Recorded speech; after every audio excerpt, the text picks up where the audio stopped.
Hey everyone, it's Evan here from the Trade Risk on Tuesday, February 18th, here with a midweek market recap video. We're going to cover all of the major markets and the current market environment. Now, normally I sometimes will skip the midweek videos when we have a holiday on Monday because really the market hasn't had enough chance, not enough time has gone by since our last recording. We do our weekend recaps on Friday, so given markets were closed yesterday, it's only been a day. Not a lot typically changes, but there was actually some pretty interesting moves happening, not in equities, but in commodities, and I thought it was worth covering in this video. So we're going to focus there. We'll take a look first, though, at our dashboard. You can see markets were pretty quiet here on Tuesday, first trading day of the week. We can see mostly negative here, and the Q's just eking out some positive gains, but 5-day change numbers still in positive territory. We're above all those simple moving averages, and you can see in terms of sectors here, utilities, semis, discretionary at the top, financials, biotech, healthcare at the bottom, natural gas, oil, and silver, the big standout outperformers there for major markets. VIX, 10-year, high yield, all underperforming on the downside. Let's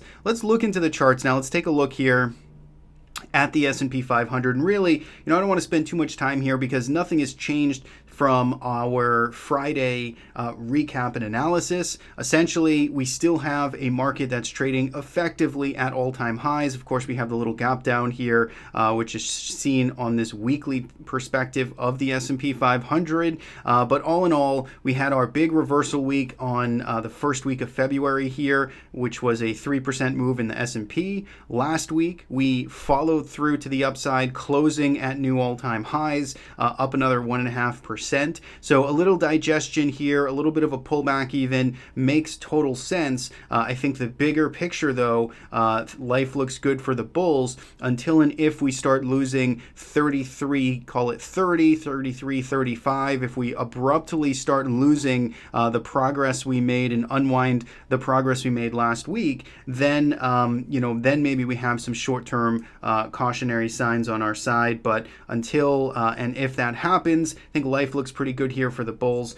For the S&P 500, Russell 2000, we're still basically waiting here. It's kind of trading just under its kind of significant resistance point, which is about 169. It's where it topped out in early January. We're back in this range here, just kind of moving sideways, waiting to see what develops there. And finally, the NASDAQ 100 is comfortably trading in its channel that it's been in since December. Had the brief breakdown here at the end of January. We recovered back into the channel, and we're trading, closing at all-time highs here for the NASDAQ 100. So really nothing new there. It's the same story we talked about on Friday, but here's what has changed. If we look here at the TLT, we can see the breakout attempt today as this attempted and briefly made new intraday highs here.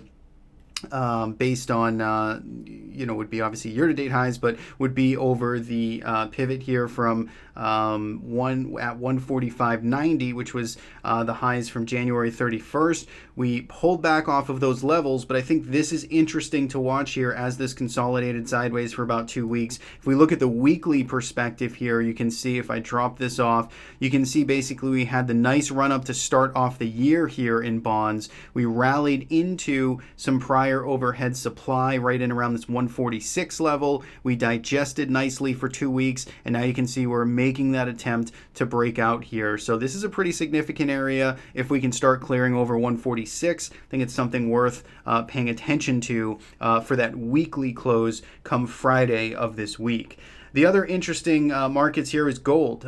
Gold not only attempted, didn't just test the prior resistance. It actually did succeed in breaking out here. You can see heavy volume day clearing above this 1.5 month range here sideways in gold. And unlike TLT, this is already, if we look to the left, this is already over all of the prior months supply and trading action. So gold is a fresh new multi-year breakout. It's not an all-time high breakout, but it's a multi-year breakout. And there really isn't, if we zoom out as far as we can here, you can see just this nice uptrend that developed throughout the course of, really bottomed in mid-2018, but really got going here in the mid-2019s, is continuing up into the right here. Gold breaking out from a fresh 1.5 month range, heavy volume, looks good for continuation. We do want to see that weekly close stay above here, above,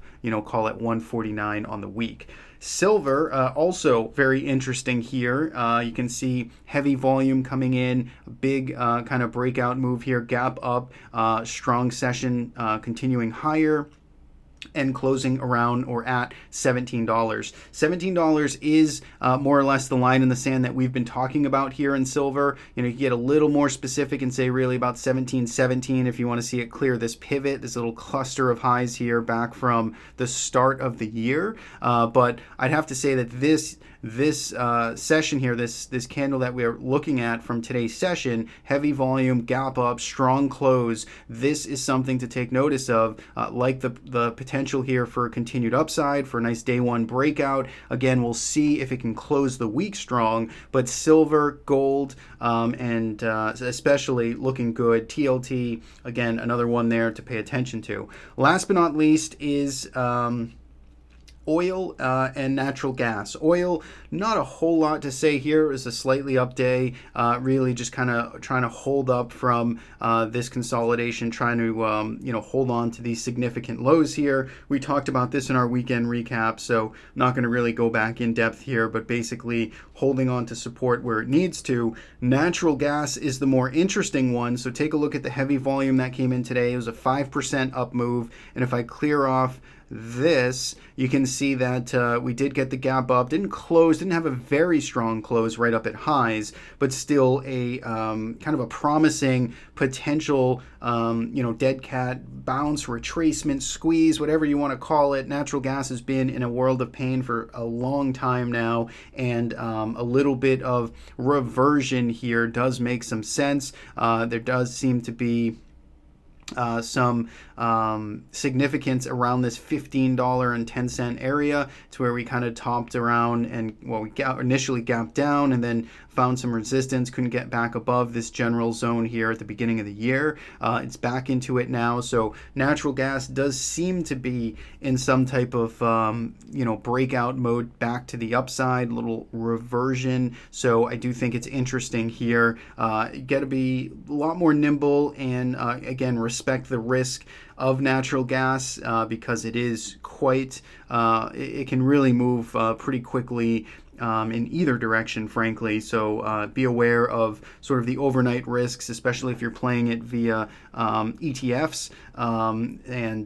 You do want to pay attention to just that overnight risk there. So natural gas, gold, silver, TLT, I think those are the interesting moves here, and these are all kind of day one moves. So pay attention to them. I think they're fairly actionable. The equity markets as a whole, really not a whole lot has changed. Basically trading just under its highs, and no real technical new developments there from a technical basis so far this week. So that's what I got. Hopefully you found it helpful. Thanks as always for tuning in and watching. Midweek videos every Tuesday, weekend videos every Friday. Thanks so much. Have a great rest of your day, and we'll see you back here tomorrow for some swing trade ideas during the market session.